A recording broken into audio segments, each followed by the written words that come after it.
Suelófono, el primer podcast de la ciencia del suelo en español, realizado por el proyecto Suelox con el apoyo del Instituto de Geología de la UNAM y de la Unión Internacional de las Ciencias del Suelo. El proyecto Suelox es una iniciativa universitaria para la divulgación de las ciencias del suelo. Bienvenidos al Suelófono. Comenzamos. Bienvenidos a un capítulo nuevo de la serie Suelófono, el primer podcast de la ciencia del suelo en español.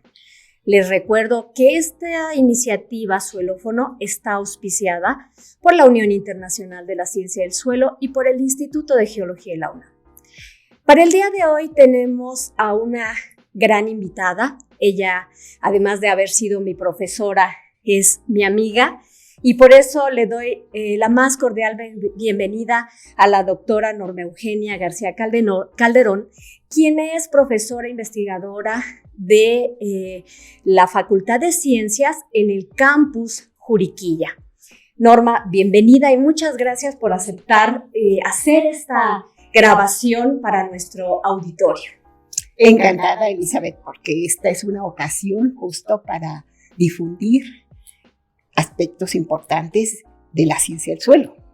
Pues sí, pues vamos entrando en materia y me gustaría que nos platicaras pues el conocimiento de la ciencia del suelo desde hace muchísimos años en México. ¿Cómo es que nace? Es decir, vamos a situarnos en la época prehispánica. ¿Qué sabían los antiguos habitantes de México sobre este tema, sobre el suelo? Pues de manera empírica sabían mucho. Caso. Tanto que por las diferentes culturas, particularmente la cultura maya, la tolteca y todos los que habitaron de los náhuatl en el centro de México, los mazatecos en la sierra sur de Oaxaca, tenían un gran conocimiento y tenían nombres para los suelos justo relacionados con ciertos atributos, generalmente con productividad de lo que podían sembrar y lo que no, pero inclusive esto permea y hacia lo que es la religión. ¿Por qué? Porque pues, tenemos dioses que están dedicados justo a aspectos que ahora se usan como factores dentro del estudio de la ciencia del suelo. Ok. Entonces, bueno, sí es cierto, lo que comentas es bien importante y creo que inclusive lo tenemos como una herencia en ese sentido, porque yo he visto a los agricultores cómo hacen estas ofrendas a la madre tierra como una diosa muy importante que les va a dar alguna productividad, ¿verdad? Exacto, y hasta la fecha, pues en todas las comunidades y a nivel de las ferias que se hacen al final de la época de la cosecha, en todo el país prevalece ese reconocimiento. Y en buena parte esto ha sido pues justo estudiado por varios grupos de trabajo de una manera de investigación formal desde mediados del siglo pasado. Primero la doctora Bassols, luego el doctor Bassols y posteriormente pues se estableció una escuela científica por el doctor Carlos Alberto Ortiz Solorio de etnoedafología o etnopedología en el Colegio de Postgraduados, que continúan sus investigaciones hasta la fecha. Sí, porque el punto aquí sería rescatar ese conocimiento ancestral, ¿verdad? Y sí, ponerlo en práctica o seguirlo poniendo en práctica para lograr una mejor comunicación entre los científicos y la gente que se dedica al trabajo en el suelo. Y con varios enfoques. Porque unos son hacia la productividad, otros son sobre el conocimiento general, que en otras instituciones, en otras dependencias de la UNAM, se sigue haciendo, particularmente dentro de la cultura maya y en el área cercana a la influencia de lo que es las instalaciones de la UNAM en Morelia, donde hay un grupo fuerte que ha estado haciendo estudios y validando y comparando. Ok, muchísimas gracias. ¿Tú consideras que durante la época colonial hubo algún cambio significativo en este sentido? Es decir, el conocimiento prehispánico fue muy importante, ya nos lo acabas de comentar, pero ¿cambió en la época de la colonia? Sí, por supuesto. En parte porque mucho de lo que se consideraban aspectos que obtenían de productividad del suelo y en algunos casos de festividades que se realizaban en las comunidades fueron de alguna manera impedidas en función también de la religión. Entonces, y además se tenía el concepto de que no sabían y que tenían que aplicar técnicas que eran importadas, pero no necesariamente adecuadas para el país. Sí, bueno, que desafortunadamente durante esa época se ha documentado una gran erosión de los suelos, ¿verdad? Sí, y el impacto que se dio al tener nuestro país, de hecho, el hecho de que es un país con grandes riquezas, particularmente de la minería, en toda el área de minería que abarca desde el norte hasta el sur del país, donde la deforestación fue de la mano del uso de la madera para alimentar todos los procesos de minería.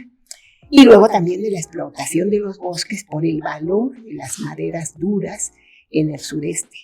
Sí, bueno, sí, desafortunadamente tenemos una gran devastación de nuestro territorio desde épocas antiguas. Sí. Ahora quisiera que nos fuéramos un poquito más para acá, es decir, de épocas más modernas, para que nos cuentes cómo es que nace la ciencia del suelo en México y particularmente los estudios universitarios en nuestra casa de estudio, en la UNAM. Sí. Cuéntanos, por favor. Bien, también esto ha sido documentado con relación a la creación de la Escuela de Agricultura de Chapingo a finales del siglo antepasado. Y posteriormente, su paso a ser Universidad Autónoma Chapingo, y que han seguido la ruta de lo que se hizo en primera instancia desde principios del siglo anterior, mediante varias escuelas, particularmente va de la mano con la formación de la Universidad Antonio Narro, que de hecho inicia en gran parte varios de los estudios dirigidos a suelos. Pero esto no se asienta formalmente hasta el inicio de la declaración del Departamento de Suelos dentro de la Universidad Autónoma Chapingo ahora y la creación del Colegio de Postgraduados, donde existió la rama de suelos, la rama de edafología. ¿Y en la UNAM? En la UNAM, en 1958, se inicia el impartir edafología a nivel de licenciatura dentro de la carrera de biología, cuyo iniciador fue también el iniciador de estas otras dos áreas en Chapingo, el Colegio de Postgraduados, que fue el doctor honoris causa Nicolás Aguilera Herrera. Sí, lo recuerdo muy bien, también fue mi profesor y la verdad es que recibí muchas enseñanzas de su parte, también muchos regaños. Bueno, era una persona muy fuerte, muy interesante y la verdad muy querido para una comunidad muy grande. Sí, cuéntanos sobre... Sí, incluso dentro de nuestra familia existen luego personas así que te van guiando y aunque tú no lo aprecias en su momento, después dices, tenía razón.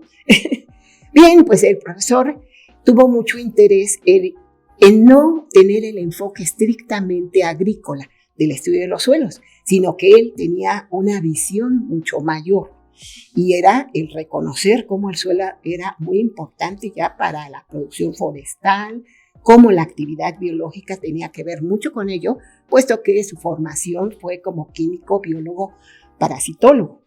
Y pues a uno le decía, iba explorando un poco con énfasis en que las chicas, pues de alguna manera tenían que tener conocimiento del poder nutritivo de los alimentos, de cómo uno puede mejorar su salud a través de poder producir buena calidad en los alimentos. Pues sí, esta conversación se está poniendo muy buena, sin embargo tenemos que hacer una breve pausa para escuchar o para ver una cápsula de Infosuelos. El Instituto de Geología de la Universidad Nacional Autónoma de México gana el certamen 2022 del King Bhumibol World Soil Day Award por su compromiso de crear conciencia sobre la importancia de la salud del suelo en la población, particularmente durante la celebración del Día Mundial del Suelo, realizado el 5 de diciembre de 2021, el cual versó sobre la problemática de la salinización de los suelos bajo el lema "Detener la salinización de los suelos, aumentar su productividad". Felicitamos al Instituto de Geología y a todos los involucrados en la obtención de este galardón. Bueno, pues regresando a nuestro asunto, me gustaría que nos dijeras cómo ya nos comentaste la importancia que tuvo el maestro Aguilera, y digo maestro a pesar de que nos acabas de mencionar doctor honoris causa, pero para mí es el querido maestro Aguilera sí. En la formación, ¿no? Porque nosotros todos le decíamos maestro Aguilera, maestro Aguilera. Sí. ¿Cómo es que él influye en la formación de los edafólogos en la UNAM? Bueno, él va reconociendo nuestras fortalezas y nuestras debilidades. Y gran parte de su estrategia era favorecer la conversación para saber cuál era el interés o cuál él sugería que fuese la línea que cada uno de los que ingresaban al grupo de trabajo en la después fundación del laboratorio de edafología, que fue el primer laboratorio de investigación establecido en la Facultad de Ciencias en 1965, pues podían tener en sus opciones. Y así, pues, en principio, él pensaba que buena parte de lo que había que estudiar eran las inmediaciones de la ciudad y algunas cuestiones muy importantes relacionadas con el conocimiento de los suelos derivados de cenizas volcánicas. Porque de hecho en su formación él se enfrentó a que había propiedades que no calzaban y justo fue una de las razones por las cuales él regresó a México para iniciar el estudio de lo que ahora se conocen como los andosoles o los andisoles, suelos que pues dan una muy buena productividad forestal, pero muy frágiles ante el impacto del manejo del hombre. Sí, de hecho el maestro Aguilera nos ofreció muchísimos trabajos sobre la República Mexicana, los suelos de la República Mexicana, y yo creo que es una contribución importante que no debemos olvidar cuando hacemos algún estudio de suelos, decir, bueno, ¿quién fue uno de los pioneros en este tipo de trabajos? Y que a veces se nos olvida. Sí. Y bueno, se fue diversificando cada vez más, porque pues incidió después en el posgrado, de lo que es el posgrado en biología en su principio, estableciendo una serie de asignaturas que posteriormente derivaron en crear una línea de posgrado en edafología. Y también tenía un gran interés por el estudio de los suelos de áreas áridas y semiáridas. Otro interés muy grande que surgió después, que fue dentro del manejo de los suelos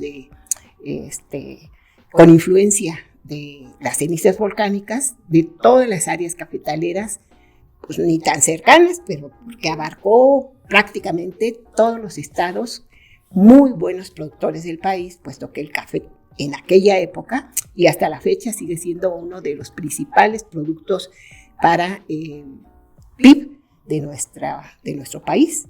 Chiapas, Veracruz, Puebla, Oaxaca, pues fueron junto con Guerrero unos de los estados donde se realizaron muchas investigaciones en este sentido.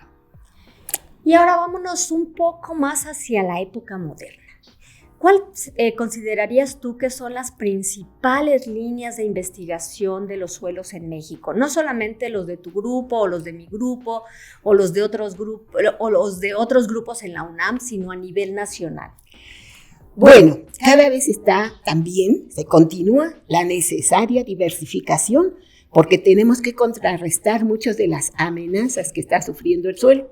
La erosión por el relieve tan accidentado del país es algo que requiere un muy buen conocimiento de cómo está la cubierta de los suelos en nuestro territorio y de darle un uso y manejo apropiado. Entonces, en general, dentro de muchas carreras, pues este es un tema fundamental, ya sea desde el punto de vista de ecología, agroecología.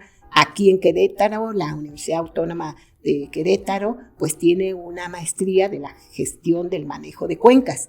Sin embargo, el suelo no es muy contemplado ahí, ¿eh? Entonces, bueno, tiene otros enfoques que también son necesarios, pero a veces subyace esta necesidad.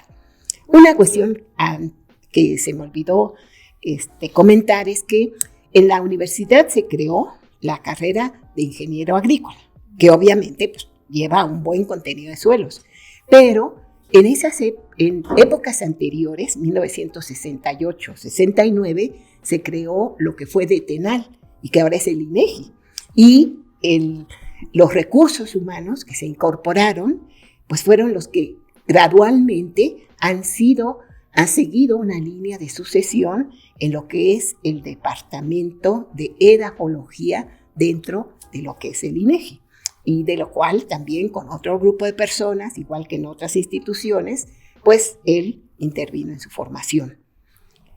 Pues, y otro que subyace desde aquellas épocas es el hecho de paliar el impacto de la contaminación, en el caso de los suelos afectados por sales y sodio, de la zona del Valle de Texcoco, de otros sitios, y también un gran interés por el cual yo llegué allí, que era la pérdida de la materia orgánica dentro de los suelos. Entonces él decía, ¿qué quieres estudiar?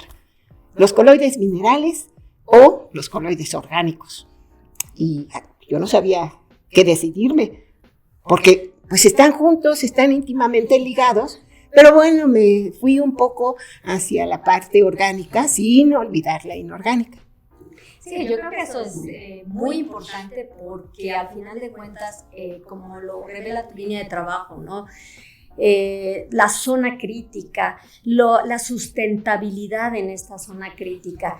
¿Podrías hablarnos sobre ese tema en particular en estos últimos minutos que tenemos de esta conversación? Por supuesto, es algo que requiere. México todavía no tiene, más que hay algunos intentos ya de declarar formalmente una zona crítica.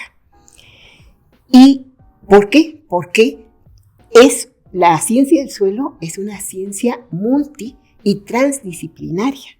Y eso se refleja justo en todas las disciplinas que tienen que conjuntarse para tener una buena validación y toda una serie de investigaciones que deben de difundirse hacia las poblaciones cercanas, a donde el suelo, como zona central, influye en la calidad atmosférica y en la necesaria calidad y cantidad de agua que se tienen que, pues de alguna manera, asegurar dentro de las cuencas de nuestro país, que son muy amenazadas.